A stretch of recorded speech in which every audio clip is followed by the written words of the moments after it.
Guys, ഇന്ത്യയിൽ ഇതുവരെ ഇറങ്ങാത്ത, എന്നാൽ ഇനി അങ്ങോട്ട് ഇറങ്ങാൻ ഒരു സാധ്യത ഇല്ലാത്ത കാറ് ഒരെണ്ണം കിട്ടിയിട്ടുണ്ട്. ഞാനിവിടെ ഡൽഹിയിൽ ഇന്ത്യൻ എനർജി വീക്ക് 2025 അറ്റൻഡ് ചെയ്യാൻ വേണ്ടി വന്നതാണ്. അപ്പോഴാണ് ദാണ്ട് ഈ കിടക്കുന്ന സാധനം. എൻ്റെ പൊന്നുമോനി, നെക്സോ എന്നാണ് കാറിൻ്റെ പേര്. ഇത് ഹ്യൂണ്ടയുടെ കാറാണ്.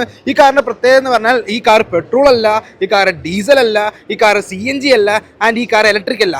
ഓക്കെ, ഇലക്ട്രിക് അല്ല, അതവിടെ നിൽക്കട്ടെ. ഈ കാറ് ഒരു കംപ്ലീറ്റ്ലി ഹൈഡ്രജൻ ഗ്യാസിൽ ഓടുന്ന കാറാണ്. അതും ഒരു ഫുൾ സൈസ് SUV. നോക്ക്, ഒരു കണക്ടിങ് LED DRL കൊടുത്തിട്ടുണ്ട്. സൈഡിലോട്ട് നോക്കുവാണെങ്കിൽ ഒരു 19 ഇഞ്ചിന്റെ ഒരു അലോയ് വീൽ കൊടുത്തിട്ടുണ്ട്. ആൻഡ് ഇവിടെ ഒരു ബ്ലൂ ഡ്രൈവ് എന്ന് പറഞ്ഞൊരു ബാഡ്ജിങ് കൊടുത്തിട്ടുണ്ട്. നോക്കി, സൈഡിലൊക്കെ ഫ്ലഷ് ഡോർ ഹാൻഡിൽ ഹ്യൂണ്ടായി ഇവിടെ ഉള്ളത് അറിഞ്ഞിട്ടുണ്ടോ?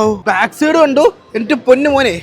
Tail lamp, connecting tail lamp വന്ന കാര്യം ഈ വണ്ടി അറിഞ്ഞില്ലെന്ന് തോന്നുന്നു. ബാക്ക് സൈഡിലൊക്കെ 3 പേർക്ക് ഹെഡ് റെസ്റ്റ് ഒക്കെ കൊടുത്തിട്ടുണ്ട്. ഇതാണ് പ്രോപ്പർ ഡയമണ്ട് കട്ട് ലൈറ്റ് എന്ന് വേണമെങ്കിൽ പറയാൻ സാധിക്കും. ഇതിന്റെ പ്രത്യേകത എന്തെന്ന് വെച്ചാൽ ഞാൻ കാണിച്ചു തരാവേ. ഈ വണ്ടി 163 PS പവർ പ്രൊഡ്യൂസ് ചെയ്യുന്ന ഒരു വണ്ടിയാണ്. ഇതൊരു ഇലക്ട്രിക് വണ്ടിയാണ്. ഇതിനകത്ത് അടിക്കുന്ന ഹൈഡ്രജൻ ഗ്യാസിനെ ഇലക്ട്രിക് ആയിട്ട് കൺവേർട്ട് ചെയ്തിട്ട് 666 കിലോമീറ്റർ റേഞ്ച് വരെ ഓടാൻ സാധിക്കുന്ന ഒരു കംപ്ലീറ്റ്ലി ഹൈഡ്രജനിൽ ഓടുന്ന ഒരു ഇലക്ട്രിക് കാറാണ് ഇത്. 395 Nm ടോർക്ക് പ്രൊഡ്യൂസ് ചെയ്യുന്ന ഒരു ഇലക്ട്രിക് മോട്ടറാണ് ഇതിനകത്ത് ഇരിക്കുന്നത്. ഇത് വന്ന കൊള്ളാം കേട്ടോ. ഇന്ത്യയിൽ ഇലക്ട്രിക് കാറുകളുടെ ഇടയിൽ ഒരു ഹൈഡ്രജൻ കാർ, CNG പോലെ തന്നെ ഉപയോഗിക്കാൻ പറ്റിയ ഒരു കിടിലൻ കാർ.